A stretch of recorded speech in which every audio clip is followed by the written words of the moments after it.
ETF index mutual funds నేర్చుకుని stock మార్కెట్లో రాణించాలనుకుంటున్నారా? వెంటనే ఈ నెంబర్కి కాల్ చేయండి. వెల్కమ్ టు అందమైన జీవితం. నమస్తే డాక్టర్ గారు. నమస్తే జయ గారు. కళ్యాణ్ గారు, మనం చేసే ఎపిసోడ్స్కి ప్రజల వైపు నుంచి వస్తున్న స్పందన కానీ ఆ మెసేజెస్ కానీ చూస్తూ ఉంటే ఇంకా చేయాలి, ఇంకా ఎక్కువ ఎపిసోడ్లు చేసే ప్రయత్నం చేయగలుగుతామా, టెక్నికల్గా అది ఎంతవరకు సాధ్యం, ఇలా ఆలోచించాల్సి వస్తుందండి. లాస్ట్ ఎపిసోడ్కి అయితే దాదాపు 1200 పైచులకు కామెంట్స్ వచ్చాయి. చాలా సంతోషం. ఒక సమస్యని వాళ్ళ కోణంలో ఎవరికి తోచిన విధంగా వాళ్ళు స్పందించడం అనేది నిజంగా చాలా ఆనందం అనిపిస్తోంది కళ్యాణ్ గారు. అదే కదమ్మా మనకి ఎనర్జీ. అంతే కదండి. ఈ రోజు టాపిక్ లోకి వస్తే సౌజన్య అని హైదరాబాద్ నుంచి తను మనకి మెయిల్ చేసింది. పెళ్ళైన అమ్మాయే, ఇప్పుడు డివోర్స్ తీసుకోవాలని అనుకుంటుంది. కారణాలు చూస్తుంటే ఇలాంటి రీజన్స్ కూడా ఉంటాయని నాకు అనిపించింది. విడిపోవడానికి ఇలాంటి కారణాలు కూడా ఉన్నాయా, ఇలాంటి కుటుంబాలు కూడా ఉంటున్నాయా అని. మరి కాల్ చేసేయమంటారా అమ్మాయికి, సౌజన్యకి? అసలు ఆనందించదగ్గ విషయం ఏంటంటే కళ్యాణ్ గారు, వారిలో వారు కుమిలిపోకుండా ధైర్యంగా మనకి మెయిల్ చేస్తున్నారు చూసారా, చాలా ప్రోత్సహించవలసిన.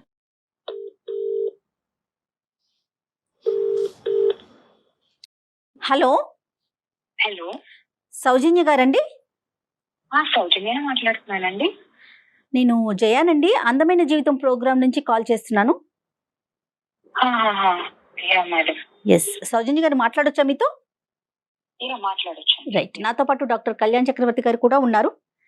మీ మెయిల్ గురించి నేను చెప్పాను, బట్ మీరు డైరెక్ట్ గా ఒకసారి మాట్లాడండి. సౌజన్య గారు నమస్తే అమ్మా. నమస్తే డాక్టర్ గారు. నమస్తే అమ్మా. నా పేరు సౌజన్య. ఏజ్ అమ్మా? నా ఏజ్ 26 ఇయర్స్ డాక్టర్ గారు. హైదరాబాద్ నుంచి? హైదరాబాద్ నుంచి మాట్లాడుతున్నాను.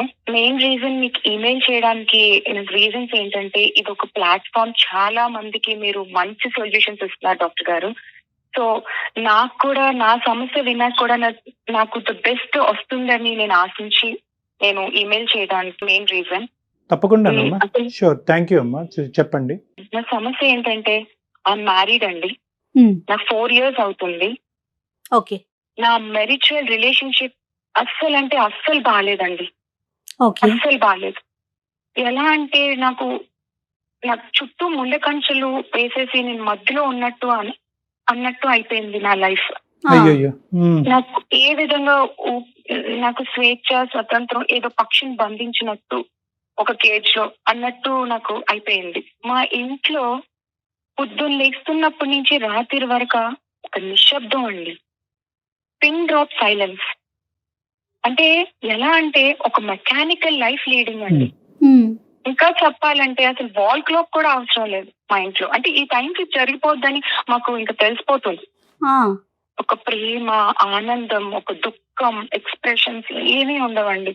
అసలు ఎలా అయిపోయిందంటే, మా హస్బెండ్ కూడా ఏంటంటే హ్యాపీనెస్ అంటే, నాకేంటంటే మొదటి నుంచి నేను ఇంట్లో పెరిగిన వాతావరణం అంతా హ్యాపీగా ఉండాలి, నా చుట్టుపక్కల అంతా హ్యాపీగా సెట్ చేసుకోవాలి, అలాగే నా ఫ్రెండ్స్ కూడా భలే సెట్ చేసుకుంటా బేబీ అని దీనిలో నేను పెరిగాను. అని ఇంట్లో మమ్మీ డాడీ వాళ్ళతో కూడా జోక్స్ చేస్తూ, కామెంట్స్ చేస్తూ ఎంతో ఆనందంగా డైనింగ్ టేబుల్ అన్నం తింటే మా ఇంట్లో నవ్వుల వర్షం అండి. అలా పెరిగాను నేను. అలా అని ఇక్కడ కూడా అత్తమామలతో, హస్బెండ్ తో నవ్వుతూ మాట్లాడిన, దగ్గరికి వెళ్ళినా సరే ఎలా చూస్తారంటే ఎప్పుడు ఇక్కడి నుంచి వెళ్ళిపోవటం అంటే ఏంటమ్మా? ఎక్కడికి వెళ్ళటం అంటే, అక్కడి నుంచి వాళ్ళ ప్రెజెన్స్ నుంచి వెళ్ళిపోతున్నాను. అంటే వాళ్ళకి ఇష్టం లేదు మాట్లాడడం, నవ్వుకొని ఉండటం. నాకు ఎంతసేపు బెడ్రూమ్, హాల్, బయట కిచెన్, ఈ వరండా, పక్కింటితో కూడా మాట్లాడడానికి కూడా స్వేచ్ఛ ఉండదండి. ఒక రకమైన మెకానికల్ లైఫ్, ఒక ఆనందం అనేది లేదు. ఒకటే జీవితం కదా. నాకు నేను అలా పెరగలేదు, క్వైట్ ఆపోజిట్, కంప్లీట్లీ ఆపోజిట్. మా హస్బెండ్ తో కూడా చాలా సార్లు నేను కూర్చోబెట్టి నవ్వుతూ మాట్లాడి క్రియేట్ చేశాను. నేను రూమ్ లో చెప్పాను ఆయనకి, మనం ఇలా కాదు, చిన్న చిన్న విషయాలు కూడా మనం మాట్లాడుకుందాం, కలిసి షేర్ చేసుకుందాం, ఫన్నీగా ఉందాం, హ్యాపీగా ఉందాం అని చెప్తే ఒకటే మాట అండి, అందరూ ఇలా ఉండరు కదా, అందరూ ఇలా ఉండరు, కానీ అట్లీస్ట్ మారాలి కదా. నేను ఒక పాత్ర అనేది ఉన్నాను వైఫ్ ని, అంతేగాని ఒక ఐడెంటిఫికేషన్, ఒక రికగ్నిషన్ లేదు. అంటే టైమ్స్ వాళ్ళకి వండు పెట్టేయాలి, టైమ్స్ అన్ని సెట్ చేసేయాలి. సౌజన్య, ఒక్క నిమిషం అమ్మా. వాళ్ళు మారాలి అనేటటువంటిది నీ ఉద్దేశం. నిన్ను మారమని ఆ ముగ్గురులో ఎవరన్నా చెప్పారమ్మా? నువ్వే తక్కువ మాట్లాడాలి? లేదు, అస్సలు లేదు. ఏదో పెళ్లి చేసుకున్నాను, ఒక పాత్ర అనేది ఇంట్లో అలా వైఫ్ అనే క్యారెక్టర్ నడుస్తుందేమో వాళ్ళ బిహేవియర్. నువ్వే తక్కువ మాట్లాడాలి, నువ్వే మామూలు ప్రజానికానికంటే నువ్వే ఎక్కువ మాట్లాడుతున్నావు, నువ్వే తగ్గి మాట్లాడాలి అన్నది నీకు ఎప్పుడు వచ్చిందా మెసేజ్? అసలు మెసేజ్ రావడానికి నేను అసలు మాట్లాడడానికి నాకు ఎన్విరాన్మెంట్ దొరకట్లేదు కదా డాక్టర్ ఓకే, గారు. రైట్ రైట్ మళ్ళీ రైట్. మాట్లాడితేనే కదా వాళ్ళు మాట్లాడట్లేదు నాతో, అట్మాస్ఫియర్ లేదు. సరిగ్గా ఉండట్లేదు, అట్మాస్ఫియరే లేదు. ఇప్పుడు నిశ్శబ్దం అండి, నిశ్శబ్దం, అర్థమైంది. సైలెన్స్. Understood. అంటే ఏం జరిగినా రూమ్ లో అందరికీ తెలుస్తుంది, అంత సైలెన్స్, ఎవరు మాట్లాడుకోం, అందరం కలిసి ఉంటాం గానీ. సౌజన్య గారు ఏమన్నా నెగిటివిటీ అంటే ఇది బాగుందని గానీ బాగోలేదు గానీ అట్లా అది కూడా లేదండి? లేదండి, నన్ను ఒక మాట పల్లెట్ ఒక మాట అనే మనుషులు కాదు. ఒక తిట్టినా కొట్టినా కూడా ఆ రోజు అది కూడా లేదు, అది కూడా లేదు. నన్ను ఒక మాట తిట్టినా ఓకే మా అత్త మా హస్బెండ్ అన్నారని నేను ఎమోషనల్ గా చూస్తున్నారు, అది కూడా లేదు మేడం. ఈ మెయిన్ రీజన్ మాది ఆసక్తి ఉన్నా నేను ఇక్కడ బిలో క్లాస్ ఫ్యామిలీ చేసుకోవడానికి ఒక రీజన్ అండి. మా అక్కది మాది ఒక వెల్ సెటిల్ ఫ్యామిలీ. మా అక్కది మంచి సంబంధం ఇచ్చి బాగా రిచ్ గా ఇచ్చి చేశారండి మా డాడీ. అంటే మా స్థాయి మీద ఒక 10 రెట్లు ఎక్కువే అనుకోవచ్చు. ఓకే, అక్కనిచ్చి చేశారు. 6 సంవత్సరాలు అయిందండి, 6 సంవత్సరాలు అయింది నేను అక్కతో మాట్లాడి. అండ్ ఆ ఇంటి మీద కాకి మా ఇంటి మీద వాళ్ళు అలా అయిపోయింది. ఇలాంటి లైఫ్ స్టైల్ చూసి చూసి నాకు మా డాడీ నాకు సంబంధం చేసేటప్పుడు నా ముందు ప్లేస్ చేశారండి. ఇలా 3 సంబంధాలు పెట్టారు. ఒక డబ్బు ఉన్న అబ్బాయిని, 2-3 మ్యాచెస్, ఒక బిలో మిడిల్ క్లాస్ ఇలా చెప్తే నాకే వదిలేసారు చాయిస్. అక్క జీవితం ఇలా అయిపోయింది కదా, నీ ఇష్ట ప్రకారం నీకు చేస్తావనంటే నేను కోరుండి నా మనస్తత్వం తగ్గేటట్టు నాకు ఆనందం కావాలి, నాకు డబ్బు ఇంపార్టెంట్ కాదు, ఆనందం కావాలని నేను బిలో మిడిల్ క్లాస్ అబ్బాయిని చేసుకున్నాను. హ్యాపీగా బతకొచ్చు, డబ్బు ఒకటే అల్టిమేట్ కాదు, వేరేవి కూడా ఇంకా చాలా ఉన్నాయి ఆనందాలు అనేది నేను కావాలని సెట్ చేసుకొని పట్టుబెట్టి చేసుకున్నాను. ఇప్పుడు నా జీవితం చూస్తే అక్కకి నాకు పెద్దగా తేడా ఏం అనిపించట్లేదు. మేబీ స్టేటస్ మారిందేమో. అంటే ఒక్కటి ఇక్కడ అడగాలి, మీకు ఒక స్థాయి నుంచి వస్తే అందరూ అలాగే చూస్తారా కిందగా డౌన్ గా? నేను బాగా లైవ్లీగా నాకు ఏమి వద్దు, ఆశించొద్దు, నాకు ఆనందమే కావాలి, నాకు స్వచ్ఛమైన ప్రేమలు కావాలి, అక్క జీవితం అలా అయిపోయిందని నేను ఇది కోరుకోవడం తప్ప అండి? లేదు, నీ ఆలోచనలో తప్పేమీ లేదమ్మా. కానీ ఇప్పుడున్నటువంటి పరిస్థితిని చూస్తే కనుక దీన్ని నువ్వేమన్నా చేయగలవా, లేదంటే నీకు సంబంధించినటువంటి వాళ్ళు ఎవరైనా నీ తరపున మాట్లాడగలరా? అక్కది ఓకేనమ్మా, అక్క ఇష్యూ ఒక విధంగా జరిగింది, నీకు ఒక పద్ధతిలో జరిగింది. ఈ రెండింటిని మనం ముడిపెట్టద్దు. ఈరోజు ఇప్పుడు కావాల్సింది ఏంటంటే నీ జీవితాన్ని ఏ విధంగా సరిచేయగలవు అన్నది. ఇంతేనమ్మా నీ జీవితంలో ఇప్పుడు జరిగింది, ఇంకేమన్నా ఉందా? అది అసలైన కారణం నేను డివోర్స్కి వెళ్దాం అనుకుంటున్నాను డాక్టర్ గారు. ఒక నెల అంటే ఓకే, ఒక 2 నెలలు, సంవత్సరం, 2 సంవత్సరాలు, అలా 4 సంవత్సరాల నుంచి నేను వాళ్ళు మార్చుకోవడానికి ఎన్నో ప్రయత్నాలు చేశాను. ఏ విధంగా ఏ నిమిషంలో కూడా నాకు ఎప్పుడూ అనిపించలేదు. ఒక్క నిమిషం తల్లి, డివోర్స్ తీసుకోవాలని ఆల్రెడీ నిర్ణయానికి వచ్చారు. ఇలాంటి వాతావరణంలో నేను ఉండగలనా? ఈ నిశ్శబ్దమైనటువంటి హైపర్ పద్ధతులు ఉండేటటువంటి వాతావరణంలో, గడియారం కూడా అవసరం లేకుండా అన్ని టైంకి టక్కుమని జరిగే మెకానికల్ వాతావరణంలో నేను జీవించగలనా అంటే కనుక జీవించేటటువంటి అమ్మాయిలు కూడా ఉన్నారు. అంటే ఎప్పుడు ఉంటారు అంటే కనుక వాళ్ళ మైండ్ సెట్ కూడా వాళ్ళ ఇంట్లో కూడా సైలెంటే, వాళ్ళ ఇంట్లో కూడా అలారం అక్కర్లేదు, టైం క్లాక్ అక్కర్లేదు, వాళ్ళ ఇంట్లో కూడా ఎక్కువ మాట్లాడేటటువంటి తీరు లేకుండా అంటే కనుక దొందే అంతా మ్యాచ్ అయిపోతుంది. కోపం వచ్చినా బయటకు వ్యక్తపరచరు, బాధపడినా బయటకు వ్యక్తరు, నవ్వుని వ్యక్తపరచరు. ఆ నిశ్శబ్దమైనటువంటి వాతావరణంలో వాళ్ళు ఉంటూ ఉంటారు. ఎక్స్ట్రోవర్ట్స్ అంటే కనుక ఒక్క నిమిషం కూడా ఆగలేరు. కొడుకు పొంగిపోతుంది అని అంటారు చూడండి, చెప్పకపోతే అలా బయట చెప్తారు. సౌజన్యది ఎక్స్ట్రోవర్ట్ మెంటాలిటీ, వాళ్ళది ఇంట్రోవర్ట్ మెంటాలిటీ. ఒకప్పుడు సౌజన్య ఇంట్రోవర్ట్ అయి ఉంటే కనుక ఈ రోజు మనకు ఫోన్ చేసి ఉండేది కదా, ఇష్యూ లేదు. అది సో ఇక్కడ ఏంటంటే ఇక్కడ నేరాలు ఘోరాలు అన్నవి లేకపోయినా కూడా సౌజన్యకి ఈ వాతావరణం భరించలేకపోతుంది. కాబట్టి నీ బాధ మా బాధ కాకపోయినా కూడా ఈ రోజు నువ్వు పడేటటువంటి బాధని ఎలా రెక్టిఫై చేయాలని ఆలోచించాలి. కాబట్టి దానికి నువ్వు డైవర్స్ అనేటటువంటి మార్గాన్ని ఎత్తుకుంటున్నావు. అవునమ్మా? అవును డాక్టర్ గారు, అబ్సల్యూట్లీ. జాబ్ చేసే అవకాశం ఉందా మీకు? లేదు, అస్సలు లేదు డాక్టర్ గారు. జాబ్ చేసే వాళ్ళకి ఇంట్రెస్ట్ లేదు, బయటికి వెళ్ళాలి ఇది లేదు, పంపించే ఇది కూడా లేదు. బట్ దట్స్ ఓకే, నేను వెళ్ళాను, మా ఆయన ఏదో సంపాదిస్తున్నాడు, ఒక 60,000 వస్తుంది, మాకు ఇంటికి కావాల్సినవన్నీ సమకూర్చుకొని life is leading on. But ప్రేమ ఇంపార్టెంట్ కదా. ఆనందం అంటే ఏంటండి, హ్యాపీనెస్ ఏంటి? నాకు కోట్లుగా ఏదో 5 స్టార్ హోటల్లో వెళ్ళి తిప్పక్కర్లేదు, ఒక రూమ్ లో ఒక 5 నిమిషాలు ఏంటి ఈ రోజు ఏం చేసావు, ఏం కూరలు, ఇవి. అమ్మ సౌజన్య, దట్స్ అండర్స్టూడ్ అమ్మా. పిల్లలు లేకపోవటానికి కూడా ఇది ఒక కారణమా? 4 సంవత్సరాలు? అసలు నేను డివోర్స్ తీసుకుందాం అనుకుంటున్నాను డాక్టర్ గారు, డిసైడ్ అయ్యాను. కానీ ఏంటంటే ఇక్కడ నేను మీకు ఎందుకు రీజన్ చేశానంటే, కదమ్మా, ఒక్క నిమిషం, before you go to the next point, పిల్లలు లేకపోవడానికి కారణం అడుగుతున్నానమ్మా నేను. పిల్లలు రైట్ నౌ ఐఎమ్ ప్రెగ్నెంట్ అండి, 6th month ఓ ప్రెగ్నెంట్. My god. కానీ ఇక్కడ నేను ఎందుకు డివోర్స్ అనేది ఎందుకు నాకు రీజన్ మేబీ అంటే దీనికి కూడా ఒక బలమైన కారణం ఉంది. నాకు ఇన్స్టాగ్రామ్ లో అండ్ ఫేస్బుక్ లో ఫాలోవర్స్ ఉన్నారండి. సో నాకు లాస్ట్ నేను ఏదైనా బ్రైట్ గా ఉండాలి, బ్రైట్ గా పిక్స్ పెట్టాలి, లైవ్లీగా ఉండాలి, ఆనందంగా అన్నట్టు నాకు అది హ్యాబిట్ చిన్నప్పటి నుంచి. సో నేను ఆ పిక్స్ మారుస్తూ ఇవి అది, సో అలా ఫ్రెండ్స్, జెన్యూన్ అయిన ఫ్రెండ్స్ ఇలా ఉన్నారు. సో అందులో ఒక ఆయన లాస్ట్ 2 years నుంచి చాలా నాకు నా భావాలకి, నా అభిప్రాయాలకి చాలా దగ్గరగా అనిపిస్తున్నారు. ఆయన ఏంటంటే ఈజ్ రియల్ ఎస్టేట్ డెవలపర్ అండి, డబ్బుకి కొరత లేదు, ఈజ్ ఓవర్ వెల్ సెటిల్డ్. ఆయన ఇలా నాతో ఫ్రెండ్లీగా మాట్లాడడం ఎప్పుడూ చూసుకోలేదు. నేను వీడియో కాల్స్ చేసుకోవడం కానీ, బయట కలవడం కానీ ఎప్పుడూ లేదు. ఇన్స్టాగ్రామ్ లో ఈమెయిల్స్ అండ్ మెసేజెస్ ద్వారాగే. బట్ ఈజ్ అండర్స్టాండింగ్ మీ, నా సోల్ అర్థం చేసుకున్నారు ఆయన. ఎప్పుడైనా మెసేజ్ ఎప్పుడైనా బాధగా చేసినా, ఈ రోజు నువ్వు బాధగా ఉన్నావని చెప్పి నాకు ఫన్నీగా మాట్లాడడం, అంతవరకే క్రాస్ లిమిట్స్. ఎప్పుడు నేను క్రాస్ చేయించలేదు. ఆయన ఏంటంటే ఒక రోజు మా పరిచయంలో వాళ్ళ వైఫ్ కరోనాలో రీసెంట్ గా చనిపోయారు, లాస్ట్ 2 years బ్యాక్. సో నన్ను చూసి వాళ్ళ వైఫ్ ని రీప్లేస్ చేస్తావా అని నన్ను అడిగారు. కానీ నా మాటకు అన్నాను, ఇదేంటి నీకు తెలుసు కదా నాకు మ్యారేజ్ అయింది, ఇదైంది అని చెప్తే, అలా లేదు, ఇది నా మనసులో భావన, నీకు ఇష్టం అయితేనే, అండ్ నేను చేసే ఫీల్డ్ లో నీకు నీ పేరున 2 crores ప్రాపర్టీ కూడా రాస్తాను, 2 flats. అది నీ జెన్యూనిటీ కోసం, ఏదో నాకు డబ్బు ఉందని చూపించుకోవడానికి కాదు అని నా ముందు ప్లేస్ చేశారు. కానీ నేను ఆ టైంలో ఏం మాట్లాడకుండా, ప్రొలాంగ్ చేయకుండా నేను ఒకరితో ఆపేశాను. బట్ దాని తర్వాత కూడా ఈజ్ కంటిన్యూయింగ్ మీ అండి. ప్రతి నా వెల్ బీయింగ్, ఎవ్రీథింగ్, అంత బిజీ షెడ్యూల్ లో కూడా నాకంటూ స్పేర్ చేస్తున్నారు సార్ టైం. అతనికి పిల్లలు ఉన్నారండి?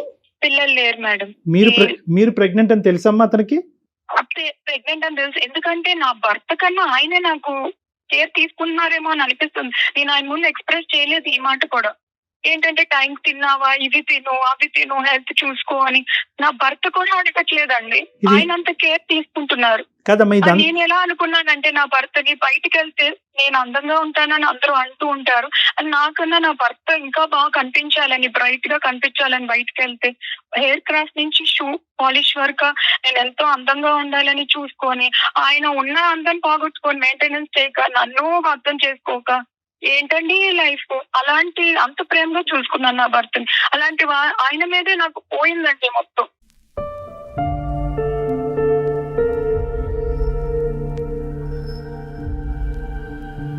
Don't mix this issue with the Instagram issue. ఈ రెండు మిక్స్ చేయొద్దమ్మా. ఈ రెండు మిక్స్ చేస్తే కనుక నువ్వు జీవితంలో డెసిషన్ తీసుకోలేదు, పొరపాట్లు చేయడానికి చాలా అవకాశాలు ఉంటాయి. ఈరోజు నువ్వు డైవర్స్ తీసుకోవాలి అని అనుకుంటే కనుక, ఎస్ ఈ కారణం ఉందండి, ఇది నాకు ఈ మ్యారేజ్ సూట్ అవ్వట్లేదండి, నేను డైవర్స్ తీసుకుంటాను. దానికి ప్రెగ్నెన్సీ అడ్డం వస్తుందా లేదా అనేది డిఫరెంట్ సబ్జెక్ట్. డైవర్స్ తీసుకోవాలి అనేటటువంటి ఆలోచనతో పాటు నాకు నచ్చి, నన్ను ప్రేమించి, నన్ను అర్థం చేసుకునేటటువంటి ఒక వ్యక్తి ఇన్స్టాగ్రామ్లో పరిచయం అయ్యాడండి. నన్ను దేవతలా చూసుకుంటానన్నాడు, పూజిస్తానన్నాడు, నా భర్త లేనటువంటి లోటు అతను తీరుస్తాను అన్నాడు అంటే కనుక ఇక్కడ కన్ఫ్యూజ్ అవుతున్నాం. ఫస్ట్ ఈ సబ్జెక్ట్ క్లియర్ అవని, నెక్స్ట్ ఆ సబ్జెక్ట్ మాట్లాడుకుందాం. ఎందుకంటే ఈ సబ్జెక్ట్ క్లియర్ అవటం అనేటటువంటిది చిన్న ఇష్యూ, ఆ సబ్జెక్ట్లోకి వెళ్ళటం అనేది చాలా కాంప్లెక్స్ ఇష్యూ. ఎందుకంటే కనుక తెలియనటువంటి వ్యక్తి ఇన్స్టాగ్రామ్లో పరిచయం అయ్యాడు, ఈ మధ్యనే భార్య చనిపోయింది, ఇక్కడ 2 లక్షలు ఇస్తాడా, 3 లక్షలు ఇస్తాడా, 4 ఫ్లాట్లు ఇస్తాడా, బిల్డర్ కాబట్టి ఈ అంశం అంతా కూడా ఒక కాంప్లికేటెడ్, ఒక కాంప్లెక్స్ ఇష్యూ. దాని గురించి తర్వాత మాట్లాడుకోవాలి. నువ్వు డైవర్స్ తీసుకోవాలనేటటువంటి సబ్జెక్టు ఎంత అసర్టివ్గా డిసైడ్ చేసుకున్నాము, especially with the condition that you are 6th month pregnant. నువ్వు ఒక 6వ నెల గర్భవతి అయ్యి ఉండి ఈ నిర్ణయం అలాగే ఉందా, లేదంటే గర్భవతి అయ్యాను కాబట్టి ఇంకో విధంగా ఆలోచించడానికి నేను ప్రయత్నం చేస్తానని నువ్వు అంటున్నావా? నాకు ఈ థాట్ గర్భవతి నీకు 6th month sorry 6th month ముందు నుంచి కూడా నాకు ఈ థాట్ వస్తుంది, నేను మార్చుకోవడానికి ప్రయత్నిస్తున్నాను. ఇప్పుడు బలంగా ఎందుకు తీసుకున్నానని అంటే, నాకు పుట్టపోయే పాపో బాబో ఇలాగే పెరగాల అంటే, పొద్దున్న నుంచి సాయంత్రం వరకు ఒక ఏది లేక మొహాలు ఇలా పెట్టుకొని వాళ్ళు అలాగే పెరిగితే ఇంకేంటి సార్, వాళ్ళకి ఏం నేను ఇస్తున్నాను తిరిగి? నాకు ఇష్టం లేదండి ఇలా. నా బిడ్డ పుట్టబోయే బిడ్డ, అది ఎవరైనా కావచ్చు, పుట్టబోయే బిడ్డ అలా పెరగడం నాకు ఇష్టం లేదు. అందుకనే నేను ఇప్పుడే నాకు టైం లేదు, ఇప్పుడే డెసిషన్ తీసుకోవాలి అని నేను డెసిషన్ తీసుకున్నాను. ఈ బిల్డర్ గారు అమ్మ, ఈ బిల్డర్ గారు పరిచయం అవ్వకపోతే నువ్వు మాకు ఫోన్ చేసి ఉండేదానివా, లేదంటే ఇంకో 5 సంవత్సరాల తర్వాత ఫోన్ చేసి ఉండేదానివా? మేబీ గ్యాప్ తీసుకునేదాన్నేమో డాక్టర్ గారు, ఓకే. మేబీ గ్యాప్ తీసుకునేదాన్నేమో. ఇది వల్ల నేను ఆలోచన విధానం, ఇతని పరిచయం నీ మనసులో ఒక కొత్త ఆలోచన, అంతే అనుకోవచ్చు. ఆ ఆలోచన వల్ల ఇప్పుడు నువ్వు ఎంత చేదైనటువంటి వాతావరణంలో బ్రతుకుతున్నావు, జీవిస్తున్నావు అనేటటువంటి ఒక రియలైజేషన్ అంతే. సో బహుశా నువ్వు ఈ వాతావరణంలో ఉండి ఈ బిల్డర్ అనేటటువంటి ఒక వ్యక్తి నీకు ఇన్స్టాగ్రామ్ లో పరిచయం అయి ఉండకపోతే బహుశా ఇదే జీవితమేమో, ఇదే ప్రపంచమేమో, లేనివి ఏవి లేవు అని చూసేదానికంటే ఏ ఉన్నాయి అని చూసి బతకాలేమో. కొడుకు ఎలా ఉంటాడు, కొడుకు ఎలా అడ్జస్ట్ అవుతాడు అనేటటువంటి తర్వాత వ్యవహారం అది కాదు. ఫస్ట్ మీ వరకు ఈ వ్యక్తి రావటం వల్ల మీ మైండ్ ఇంకా బాగా డైవర్ట్ అయింది, ఇంకా బాగా పొల్యూట్ అయిందేమో అని నాకు అనిపిస్తుంది. ఎగ్జాక్ట్లీ. మీరేమంటారు సౌజన్య? లేదు డాక్టర్ గారు, నాకు ఇది ఒక బలమైన రీజన్. ఎందుకనంటే నాకు ఒక పిల్లర్ లా కనిపిస్తున్నారు అంతే. నేను ఈయన ఇది లేకపోయినా సరే మేబీ నేను డివోర్స్ తీసుకోవచ్చు. ఎంతకాలం అండి భరిస్తాం, ఎంతకాలం నాకు స్వేచ్ఛ లేకుండా నేను ఏదో పక్షిలాగా ఇంట్లో పడి. ఒక కుక్కలకు కూడా ఒక ట్రైన్ చేస్తే అలా ఉంటారు, అది నా పరిస్థితి. యానిమల్స్ తో నేను పోల్చుకోలేకపోతున్నాను. అమ్మ నువ్వు ఒకటి, నీ ప్రాబ్లం ఉన్న దానికంటే ఎక్కువ నీకు నువ్వు సానుభూతి చూపెట్టుకుంటే కనుక సమస్య బిగ్గరగా పెద్దగా కనిపిస్తుంది. ఇక్కడి నుంచి ఎప్పుడు పారిపోవాలి అని అనిపిస్తూ ఉంటుంది. నా ఉద్దేశం ఏంటంటే ఇక్కడ సమస్య ఉంది, ఓకే సరే సార్, మీరేమో వచ్చి నేను సమస్యను ఎగ్జాజరేట్ చేస్తున్నాను, సమస్యని విపరీతంగా చూడటం వల్ల బయట పారిపోవాలన్న ఆలోచన నాకు వస్తుంది అని మీరు అంటున్నారు. కానీ నా సమస్య నాది కాబట్టి, నాకు ఇది నొప్పిగా ఉంది కాబట్టి, ఈ ముళ్ళు నాకు గుచ్చుకుంటుంది కాబట్టి, నా పాయింట్ ఆఫ్ వ్యూలోంచి నాకు సొల్యూషన్ చెప్పండి అంటే కనుక ఆ విధంగానే మాట్లాడుకుందాం. ఈ ఇన్స్టాగ్రామ్ వ్యక్తిని కాసేపు చూడకూడదు, వినకూడదు, మాట్లాడకూడదు, మెసేజ్ పంపించకూడదు, పక్కన పెట్టేసేయాలి. ఎందుకంటే కనుక ఈ నిర్ణయం తీసుకునేటప్పుడు ఖచ్చితంగా ఆ ఇష్యూ డైల్యూట్ చేస్తుంది. ఆ ఇష్యూ కాస్త ఇక్కడ తప్పుడు నిర్ణయం తీసుకునేటటువంటి మార్గంలోకి పంపించే దానికి అవకాశం ఉంది. కాబట్టి నువ్వు ఏం చేయాలి అంటే, whether you have done everything, ఈ మ్యారేజ్లో నువ్వు అన్ని చేసావా సిచ్యువేషన్ ని మార్చటం గురించి? నేను చేశాను, తీసుకువెళ్ళాను, ఫ్రెండ్స్ తో మాట్లాడిపించాను. వాడు అంతే, చిన్నప్పటి నుంచి అంతే అని ఫ్రెండ్ సర్కిల్ లో కూడా అలానే చెప్తున్నారు. అతని కోసం రాకపోకలు ఎన్ని సాగినాయా? రాకపోకలు కూడా యాక్టివ్ గా పర్సన్ కాదండి. పేరెంట్స్ ముందు ఇలా జరుగుతుంది అని చెప్పాను కానీ వాళ్ళు కూడా ఏం అక్క పరిస్థితి చూస్తే అలా అయిపోయింది. వాళ్ళు కూడా ఏం చెప్పలేని పరిస్థితుల్లో ఉన్నారు డాక్టర్ గారు, ఇక్కడ పెద్దవాళ్ళు కూడా. ఎందుకంటేనమ్మా ఇది ఒక్కటి తల్లి, ఎంత విచిత్రమైన సమస్య అంటే కనుక 99.9% డాక్టర్ కళ్యాణ్ చక్రవర్తి జయ కాదు, 99.9% మంది ఏంటమ్మా ఈ మాత్రం కారణానికి విడాకులు తీసుకుంటావు, గర్భవతి అయ్యి ఉండే.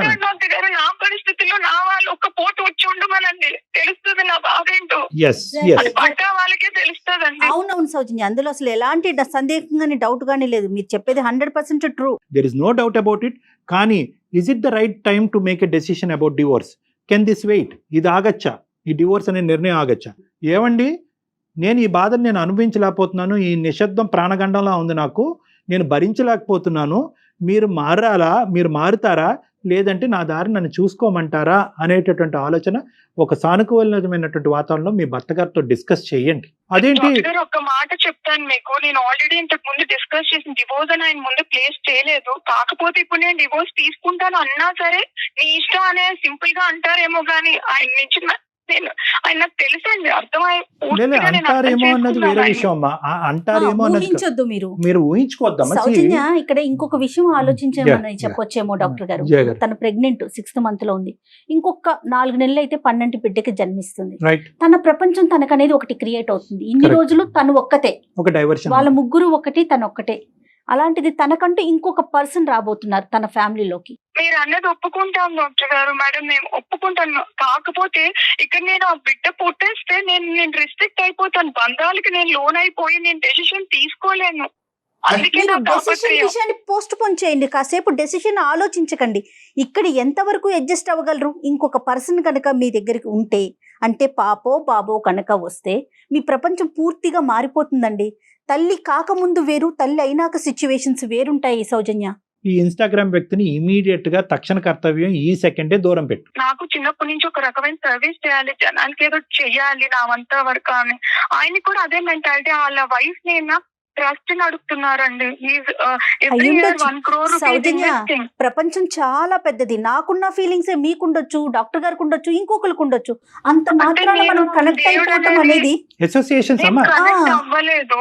కాకపోతే నేను అనుకున్నాను భగవంతుడు అనేది ఒకటి క్లోజ్ చేస్తే ఒకటి ఇస్తాడేమో, ఆ డైమండ్ ఈయనేనేమో అని అనుకుంటున్నాను. కానీ నేను ఆయన ముందు ఎప్పుడూ ఎక్స్ప్రెస్ చేయలేదు. Very good. మీరు తప్పుగా ఎక్స్ప్రెస్ చేయకపోవడం మాట్లాడలేదు. అంతవరకు మంచి విషయం అనుకోవాలి. అమ్మ అతను డైమండ్ అయ్యన్నా అయి ఉండొచ్చు, గోల్డ్ అన్నా అయి ఉండొచ్చు అమ్మా. ఇప్పుడు డైమండా గోల్డా అనేది అసెస్మెంట్ చేసేటటువంటి పరిస్థితి నీది కాదు. Associations are different from relationships. ఒక మంచి ఫ్రెండ్గా, ఒక సానుభూతి పరుడులాగా నిన్ను డైవర్ట్ చేయకుండా ఉన్నంతకాలం నో ప్రాబ్లం. ఇవి ఒక గోల్డెన్ అవకాశంలాగా నీకు అనిపిస్తుంది. పదే పదే ఇలాంటి వ్యక్తులు ప్రపోజ్ చేయక్కర్లేదు. వాళ్ళు మంచి చేష్టలు చూపెడితే కనుక ఈ ప్రెగ్నెన్సీ ఉండేటటువంటి ఒత్తిడిలో మీ ఆయన దగ్గర ఉన్న వాతావరణంలో నువ్వే అట్రాక్ట్ అయిపోతావు. సౌజన్య ఏమనుకుంటున్నారంటే, ఇప్పుడు నేను 6th month ప్రెగ్నెన్సీలో ఉన్నాను, వెంటనే డివోర్స్ తీసేసుకుంటే రేపు పుట్టపోయే బిడ్డకి ఒక అండగా ఆయన ఉంటారు, మేమిద్దరం అమ్మా నాన్నలుగా సమాజానికి పరిచయం అవుతాము, బిడ్డకి ఇష్యూ ఉండదు అనే కోణంలో ఆలోచిస్తున్నారేమో. ఏ సౌజన్య? బిడ్డ దగ్గర నుంచి తండ్రిని ఎలా దాస్తారమ్మా? అది ఇంపాసిబుల్. అది కదా. అది దట్స్ ఏ సౌజన్య? మేబీ ఆయన యాక్సెప్ట్ చేయొచ్చు ఖచ్చితంగా. ఎందుకంటే ఆయనకి తెలుసు ప్రపోజ్ చేయకముందు, నాకు చేసే ముందు అప్పుడు నేను ప్రెగ్నెంట్ కాదు, ప్రెగ్నెంట్ అని కూడా అదే ఫీలింగ్స్ తో నన్ను ఇది చేస్తున్నారు. పెళ్లి ఒకవేళ ఆయన మ్యారేజ్ చేసుకున్నా సరే నేను ఊరికే వెళ్ళానండి. యాజ్ అమ్మాయిగా నేను ధైర్యంగా ఆ 2 ప్రాపర్టీస్ నా మీద పెట్టుకునే వెళ్తానండి. నేను ఆల్రెడీ ఇదయ్యాను. మళ్ళీ నేనేదో ఆయన మోసపోతారు, ఇక్కడ డబ్బు కాదు ఇంపార్టెంట్, ఐ నో దట్. కానీ ఆయన అన్న ప్రకారం నేను రాయిపించుకునే వెళ్తాను. అయ్యా అమ్మ, ఆస్తి పాస్తులు, సెక్యూరిటీలు, ఎక్కడున్నారు సౌజన్య మీరు? ఇవన్నీ తర్వాత అమ్మా. ఫస్ట్ నీ సెక్యూరిటీ చూసుకో. ఒక కన్ఫ్యూజన్ లో కోట్లు ఉన్నాను. కోట్లు ఇచ్చి పెళ్లిళ్ళు చేస్తున్నాయే, ఎన్నో ఇష్యూస్ మనం ఫేస్ చేస్తున్నాం, అందమైన జీవితంలో ఎన్నో డిస్కస్ చేసాం. మీరు అసలు ఆ ఇష్యూని పక్కన పెట్టి మీ లైఫ్ గురించి ఆలోచించండి. అమ్మా ఇంతకు ముందు వేరు, ఇప్పుడు వేరు. మీరు ఇప్పుడు ప్రెగ్నెంట్, ఆ విషయాన్ని గుర్తుంచుకొని ఆలోచించండి సౌజన్య. సౌజన్య 2 points అమ్మా. డాక్టర్ గారు చెప్పండి. ఈ బిల్డర్ గారిని పక్కన పెట్టగలవా? Right, let us not talk about it. అతను గోల్డా డైమండా ఇవన్నీ తర్వాత అయితే అయ్యి ఉండొచ్చు, మనకు అనవసరం. అర్థమైందా? ఇప్పుడు ఆ ఇష్యూని మీరు క్లియర్ కట్ గా అతనికి చెప్పండి. You have to wait, I have to make another vital decision. నా జీవితానికి సంబంధించిన ఇంకో ముఖ్యమైన నిర్ణయం, నా బిడ్డకి సంబంధించినది. ఎందుకంటే ఇది నీ భవిష్యత్తు కాదు, ఇప్పుడు నీ బిడ్డ భవిష్యత్తు కూడా ముడిపడి ఉంది. ఆటోమేటిక్గా ఒక మనిషిని తీసుకొచ్చి ఇతనే నాన్న అంటే కనుక అది చండాలంగా ఉంటుంది, అది కరెక్ట్ కాదు. ఇతను తండ్రి, ఈ బిడ్డకు కూడా మీరు రేపొద్దున మీరు సమాధానం చెప్పాల్సిన అవసరం ఉంది. కాబట్టి ఈ నిర్ణయం క్లియర్ కట్ గా తీసుకోకముందే ఆ నిర్ణయాన్ని పక్కన పెట్టండి. ఇప్పుడు ఈ ఇష్యూ మాత్రం, ఈ డివోర్స్ ఇష్యూ మాత్రం ఇట్ హ్యాస్ టు వెయిట్. ఇప్పుడు ప్రాణాలకు మేము వచ్చింది ఏమీ లేదు. It has to wait. బిడ్డ కన్నా తర్వాత డైవర్షన్ ఉంటుంది, డిస్ట్రాక్షన్ ఉంటుంది, అతనిలో మార్పు రావచ్చు, మీలో మార్పు అన్ని రావచ్చు. రకాలుగా ఉంటుంది. మేడం 6 months ప్రెగ్నెంట్, ఎప్పుడు ఏదో రొటీన్ గా లైఫ్ ఒక అయ్యో, ఏదో తేవాలి, బాగున్నా ఏమీ లేదు. ఎలా ఉంది హెల్త్ అనేది లేదు. చెకప్ కి వెళ్ళాలి అని అంటే వెళ్ళాలి, ఇప్పుడు అని అంటే ఏదో వస్తారు పక్కన, అంతేగాని ఆయనకి ఏం పట్టింది లేదు. అవును, సౌజన్య, అవును. నేను ఒక్క పాయింట్ చెప్తానమ్మా, నేను కంక్లూడ్ చేస్తాను. ఒక్క పాయింట్ చెప్తాను వినమ్మా. గర్భవతి కాకముందు, ఈ ఇన్స్టాగ్రామ్ వ్యక్తికి పరిచయం అవ్వకముందు నువ్వు ఒక నిర్ణయం తీసుకుంటే సినారియో డిఫరెంట్ గా ఉండేది. 100% అండి. ఇప్పుడు ప్రెగ్నెన్సీ అయిన తర్వాత ఈ మనిషి యొక్క పిక్చర్ నీ బ్రెయిన్ లో, ఈ కొత్త మనిషి యొక్క పిక్చర్ నీ బ్రెయిన్ లో క్రియేట్ అయిన తర్వాత ఇప్పుడు నిర్ణయం తీసుకుంటే దాని చుట్టూరు చాలా క్వశ్చన్ మార్క్స్ ఏర్పడతాయి. నీ భవిష్యత్తు గురించే కాదు, బిడ్డ భవిష్యత్తు గురించి కూడా క్వశ్చన్ మార్క్స్ ఏర్పడతాయి. సమాజం రకరకాలుగా మాట్లాడుకుంటుంది. సరే, ఆ సమాజం మాటలతో నాకు సంబంధం లేదు, నా జీవితం నాకు ఇంపార్టెంట్ అని చాలా మంది అంటూ ఉంటారు, అది పక్కన పెడదాం. ఇప్పుడు నిర్ణయం, ఇంతకు ముందు నిర్ణయం, ఈ రెండింటికి చాలా తేడా ఉందమ్మా. ఇప్పుడు నిర్ణయం మాత్రం you have to wait and watch. లేదు, కాదు, కూడదు, ఎటువంటి మార్పు లేదంటే కనుక ఇదే నిర్ణయం ఒక 6 నెలల తర్వాత, సంవత్సరం తర్వాత తీసుకుంది కానీ సౌజన్య ఏం ఊడిపడింది. మీరైతే నా ఉద్దేశం కూడా సేమ్ డాక్టర్ గారు చెప్పినట్టు తొందరపడి నిర్ణయం తీసుకోవద్దమ్మా. Children can bring in changes and do miracles. పుట్టబోయేటటువంటి బిడ్డ ఒక అద్భుతాలు సృష్టించేటటువంటి కెపాసిటీ వాళ్ళకు ఉంటుంది. ఎలాంటి మాట్లాడినటువంటి మోగబోయినటువంటి వీళ్ళని కూడా మార్చేస్తారు ఆ పిల్లలు. ఎలాగైనా బిడ్డను కనాలి అని నువ్వు నిర్ణయించుకున్నావు కాబట్టి ఆ నిర్ణయం అప్పుడు తీసుకుంది, కానీ ఆ తర్వాత అవ్వకపోతే అప్పుడే తీసుకుంది. మీకైతే హెల్దీ బేబీ కావాలి కదా సౌజన్య? అవును అవును మేడం, అవును. మీరు నాకు మరి ఇన్ని పిల్లలంటే రకాలుగా చాలా ఆలోచిస్తూ ఇష్టం. ఉంటే ఎట్లా చెప్పండి? మీరెంత హ్యాపీగా ఉండాలి ఈ సిచ్యువేషన్ లో. మళ్ళీ మళ్ళీ వస్తుందా జీవితంలో? బీ బ్రేవ్ అండి, బీ బ్రేవ్. ఓకేనమ్మా, తెలివిగా ఆలోచించండి ఒక్కసారి. ఓకేనమ్మా. నేను ఓకే డాక్టర్ గారు, నేను వెయిట్ చేస్తాను. నేను బిడ్డ పుట్టాక మార్పు చూస్తాను. నేను ఇంకా వెయిట్ చేస్తాను ఇంకొక సంవత్సరం. మీరు అన్నట్టు బాబు పాప పుట్టాక కూడా ఇంకో 1 year 2 years నేను వెయిట్ చేస్తాను. ఇక్కడ నాకు ఏది కోరిక నేను వెళ్ళిపోవాలి అనేది కాదు డాక్టర్ గారు, కనపడింది. నీకు మరీ ఎక్కువ స్ట్రెస్ఫుల్ గా ఉంటే నా దగ్గరికి రా, ఒకసారి రండి, ఒక 2-3 సార్లు మాట్లాడండి, మేము మీకు సపోర్టివ్ గా ఉంటాము. మా ప్రోగ్రామ్ ద్వారా కూడా మీకు సపోర్ట్ని ఇస్తాము. ఓకేనమ్మా? But this okay is doctor గారు, నేను వెయిట్ చేస్తాను. ఏదైనా ఒక 2 months అమ్మ వాళ్ళ ఇంటికి వెళ్ళే ప్రయత్నం చేయండి Soujanya. Okay, thank you madam. Right. ఓకేనమ్మా. Thank you okay. డాక్టర్ గారు. టేక్ Okay, కేర్ అమ్మా. okay. God bless.